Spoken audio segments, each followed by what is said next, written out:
বলিউডের খবর পেতে চান সাবস্ক্রাইব করুন টলি সিক্রেট আর পেয়ে যান আপনার পছন্দের তারকার লেটেস্ট আপডেট।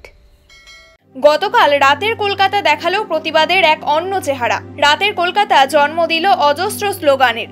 আরজিকর কাণ্ডের প্রতিবাদে গতকাল অর্থাৎ রবিবার সারা রাত ধর্মতলায় যে ধর্ণা কর্মসূচি চলল তেমনটাই শেষ কবে এ শহরে দেখা গেছে তা মনে করতে পারছেন না কেউই। রাজনীতি দল পতাকা ছাড়াই রাতভর দলে দলে সাধারণ মানুষ সামিল হলেন প্রতিবাদে। হাতে হাত রেখে জোরালো হলো একটাই স্বর, বিচার চাইছে আরজিকর। এদিনে ধর্নায় সাধারণ মানুষ থেকে তারকা মিলেমিশে একাকার হয়ে যান। কি দাবি করলেন স্বস্তিকা মুখোপাধ্যায়? ফের রাত দখল, এবার ধর্মতলায় ধর্মযুদ্ধ। রাতের রাজপথে আবার প্রতিবাদের ঢেউ। সাধারণ মানুষের ডাকে রাত জাগলেন বিভিন্ন ক্ষেত্রের কৃতীরাও। তারকা অভিনেত্রী স্বস্তিকা মুখোপাধ্যায়কে বলতে শোনা গেল, আমি জানি না ঠিক কত ঘন্টা কেটেছে, 3-3.5 ঘন্টা বোধহয় কেটেছে।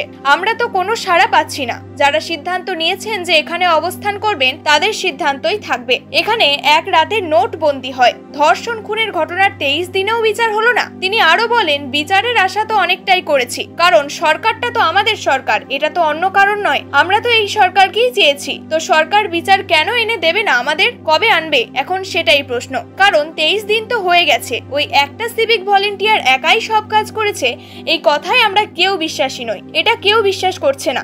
এরপর সোমবার 5টা-5:30 নাগাদ একটি পোস্ট করেন স্বস্তিকা। লেখেন, বাড়ি ফিরছি। আপনারা যারা আজ ঘুমালেন কাল জাগবেন। লড়াই চালিয়ে যেতেই হবে বিচার না আসা পর্যন্ত।